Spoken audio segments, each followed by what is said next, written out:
Oi, gente, tudo bem com vocês? Hoje vamos começar a nossa aula 18 sobre o estudo dos sais e depois vamos falar também sobre o estudo dos óxidos.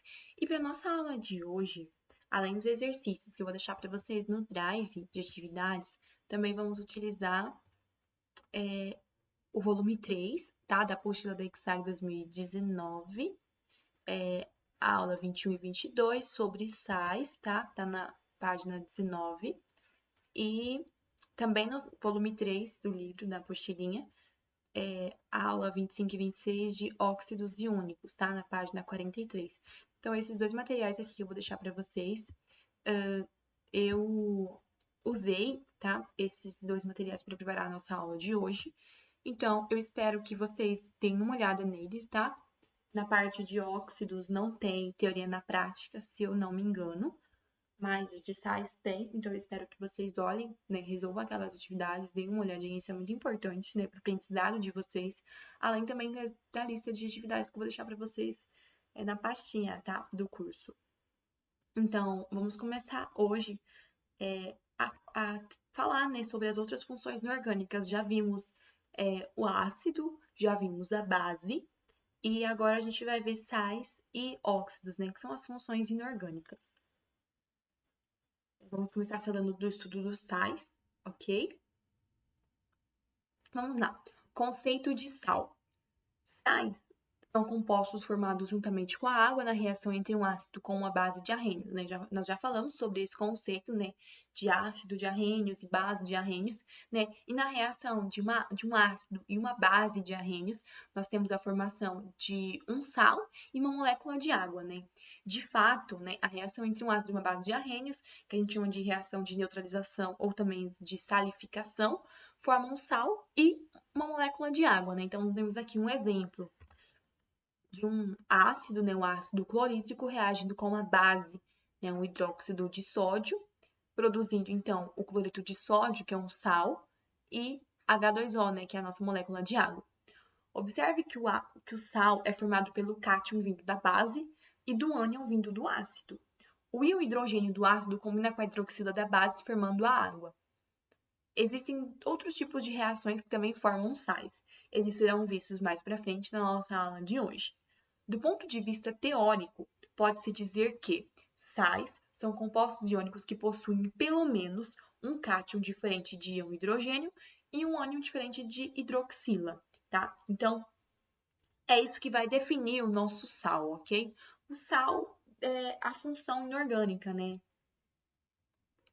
Temos aqui a reação de neutralização total, onde, né, quando todos os íons de hidrogênio do ácido e todas as hidroxilas da base reagem entre si, dizemos que a reação foi de neutralização total. O sal formado é chamado de sal normal ou sal neutro. Temos aqui alguns exemplos, tá? Vou deixar isso aqui para vocês verem depois, mas eu vou citar aqui, a reação entre o ácido clorídrico, reagindo com o hidróxido de potássio, produzindo então o cloreto de potássio, que é o nosso sal, e uma molécula de água. Temos aqui também o ácido sulfídrico, ácido sulfúrico, reagindo com o hidróxido de magnésio, produzindo o sulfato de magnésio e duas moléculas de água. Tá? E aí temos aqui outros exemplos, tá? Deem uma olhadinha quando vocês estiverem estudando. Vamos falar agora sobre a formulação, né, do nosso sal. Então, temos aqui, como vamos ser a formação, né, a formulação do sal. Então, temos aqui um cátion genérico, né, B qualquer. Temos aqui M positivo, que representa a carga positiva, né, porque estamos falando de um cátion. E um ânion, né, um ânion genérico A, com a carga N negativo porque se trata de um ânion, tal que esses expoentes, né, essas cargas, elas provêm do sal, sendo que esse M, né, a carga do cátion, representa o índice do ânion, e a carga, né, do nosso ânion, que é negativa, representa o índice do cátion, tá? Temos aqui o exemplo de Na+ reagindo com Cl-, produzindo um cloreto de sódio, onde os respectivos, né, expoentes aqui, que são as cargas. Temos uma carga positiva e uma carga negativa, então temos aqui índice 1 e 1. Como é um índice 1, não precisamos deixar explícito aqui na nossa formulação. Aqui, 2 Na+, reagindo com SO4, 2-. Então, nós temos aqui uma carga positiva do nosso íon Na+, só que nós temos aqui 2, né? 2 cátions reagindo com um íon sulfato. Sulfato não. Sulfato sim. E SO4, 2-, né? Então, aqui temos duas cargas negativas. Então, nós vamos fazer, né, aqui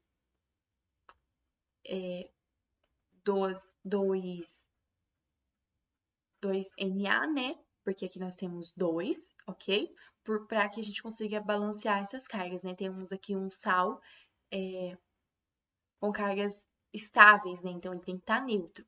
Então, como aqui nós temos duas cargas negativas, nós precisamos também ter duas cargas positivas. Por isso, nós precisamos de 2 íons cátion, tá? Nomenclatura. Se o cátion tiver uma única valência, né? Como que a gente vai dar esse nome para o cátion que tem uma única valência? Então, nós temos aqui, primeiro, o nome do ânion, mais D, mais o nome do cátion. O nome de um sal normal deriva do ácido e da base que lhe dão origem. Assim, para obter o nome de um sal, basta alterar a terminação do nome do ácido correspondente, de acordo com a tabela abaixo. A nomenclatura dos ânions foi vista na parte de ácidos, né? A gente já viu isso aqui anteriormente, mas vamos lá. Quando nós temos, né, o hídrico no ácido, nós vamos ter no sal o eto.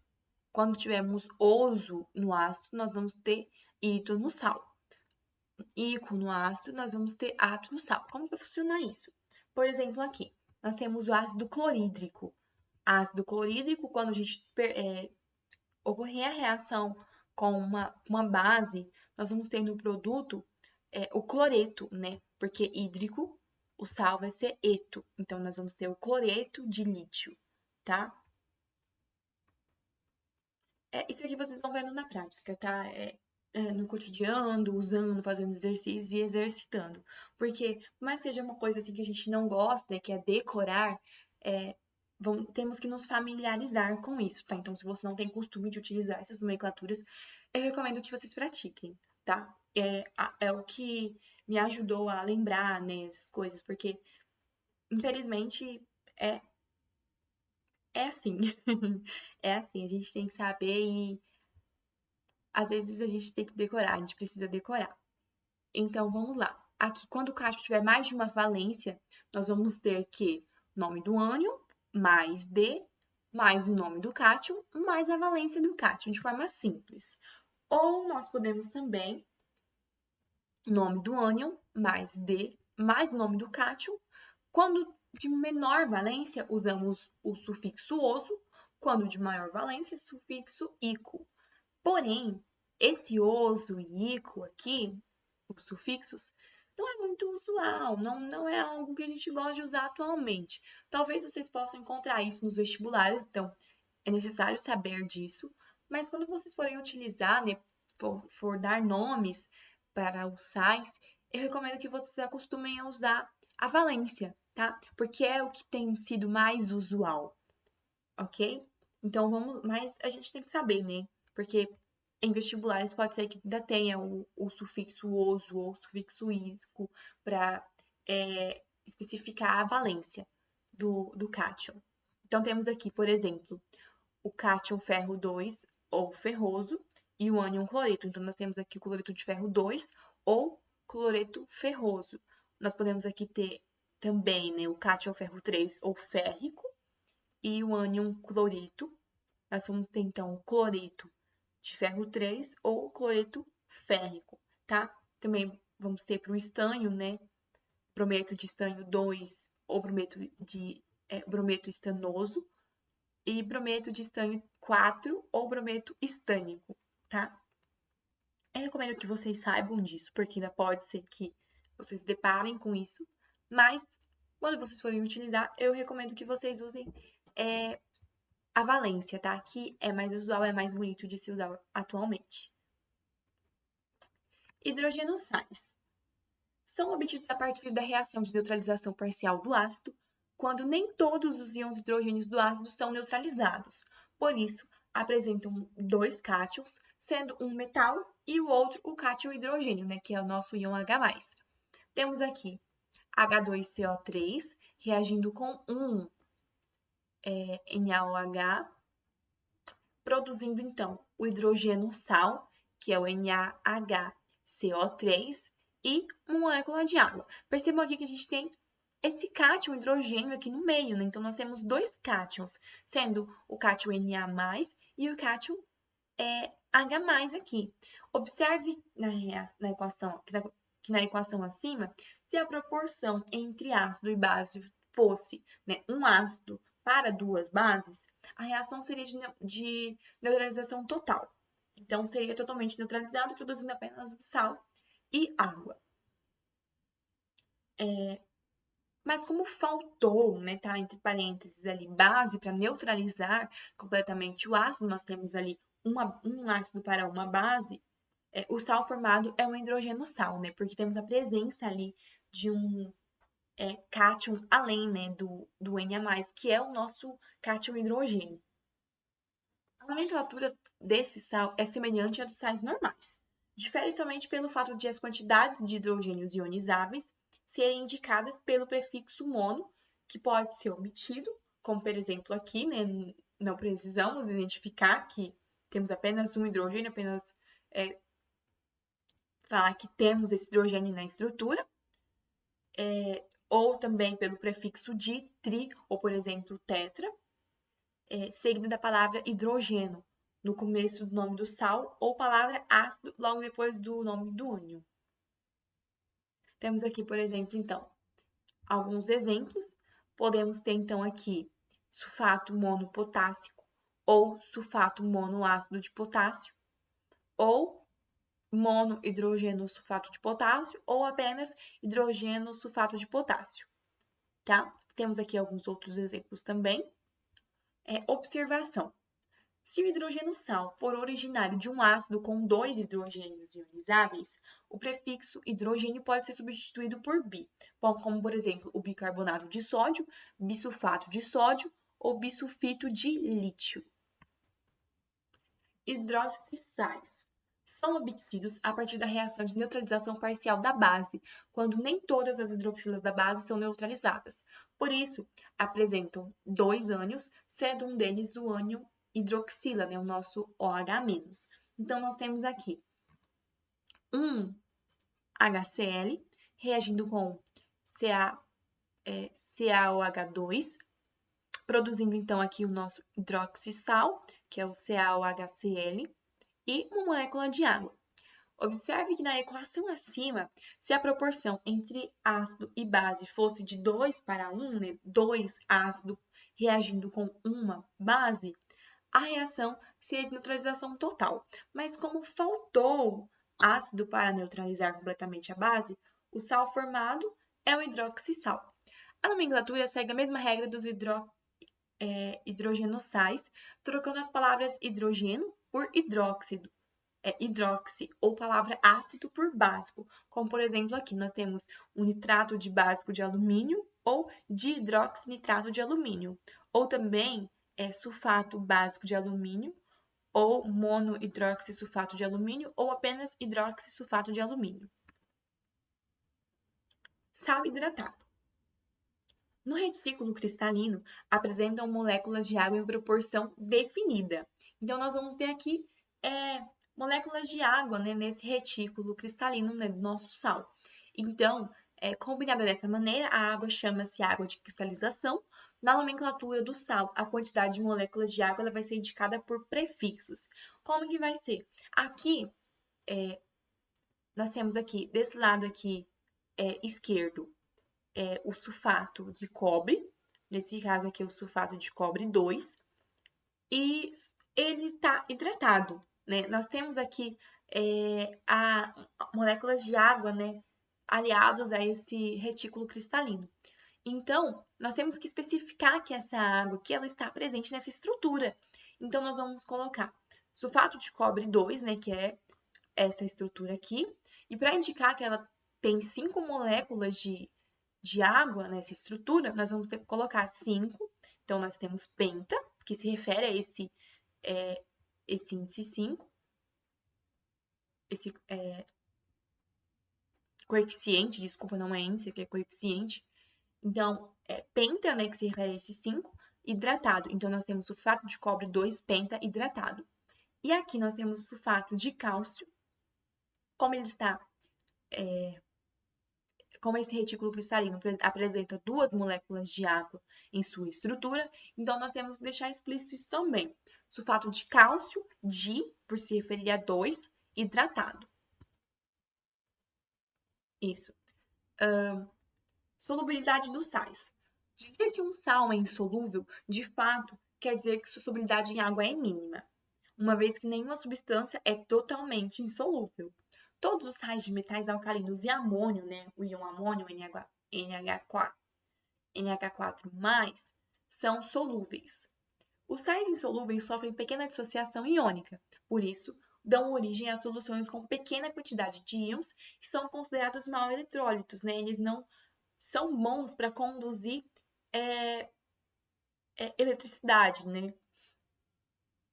Praticamente, né, a solubilidade dos sais, né, é o critério mais importante para a classificação dos sais.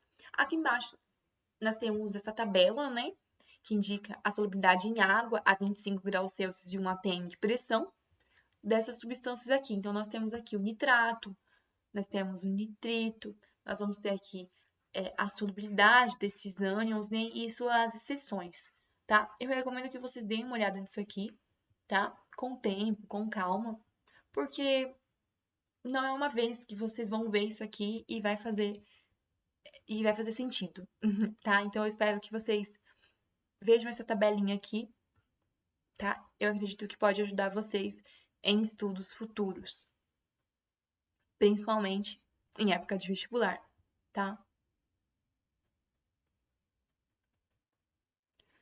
Estudo dos sais, estudo dos óxidos.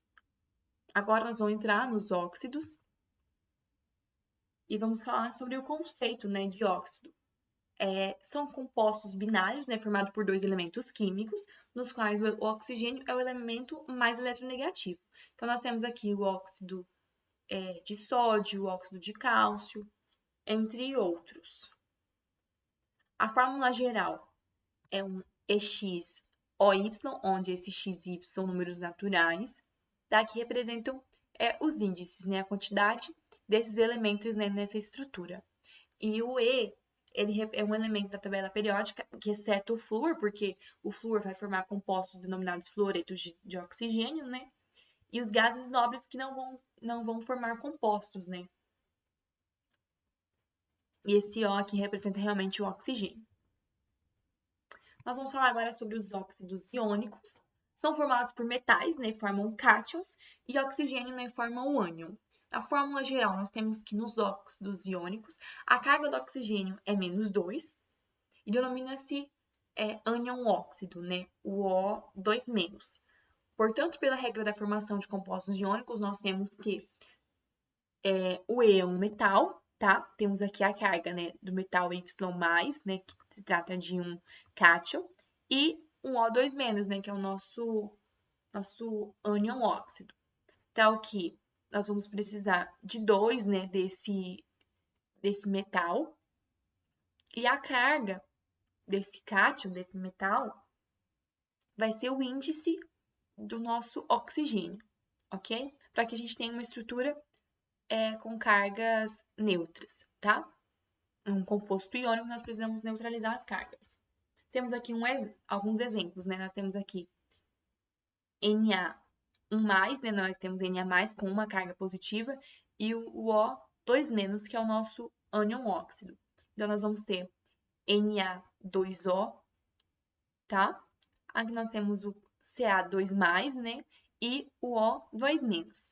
Nesse caso aqui, nós vamos ter que colocar aqui 2 da carga do cátion, né, no índice do oxigênio e 2 menos, né, então 2 no índice do cálcio. Então, nós vamos ter Ca2O2. Mas como se tratam de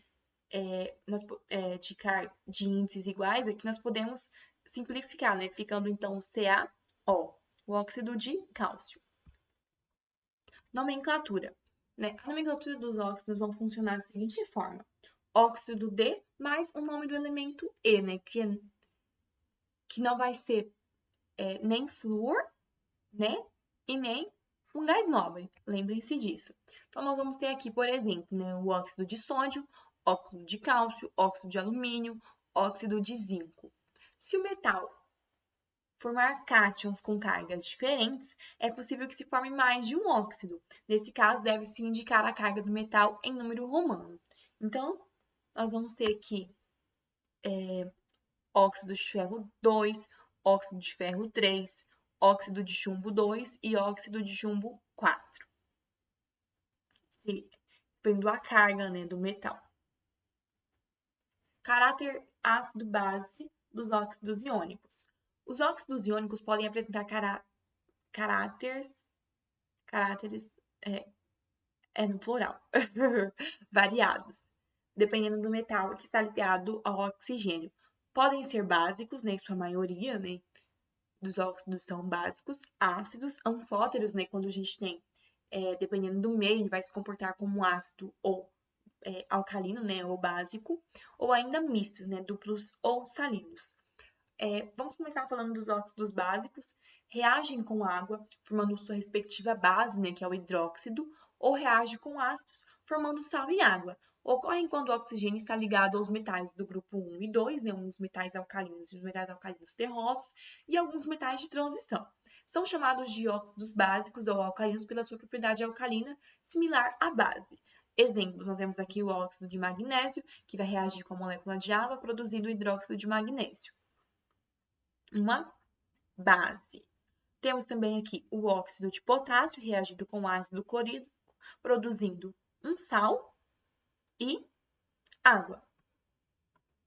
Temos aqui os óxidos ácidos, que vai reagir com água, formando seu respectivo ácido, ou reage com a base, formando sal e água. Ocorre quando o metal ligado ao oxigênio tem um número de oxidação NOx elevado. Alguns exemplos são trióxido de cromo, né, o CrO3, e heptóxido de manganês, né, Mn2O7. Temos aqui o óxido de crômio 6, reagindo com a molécula de água, produzindo o ácido crômico. Temos também o óxido de manganês 7, reagindo com a molécula de água, produzindo o ácido permangânico. E aqui, temos aqui, reagindo com agora base, o óxido de cromo 6, reagindo com o hidróxido de potássio, produzindo o cromato de potássio, né, um sal,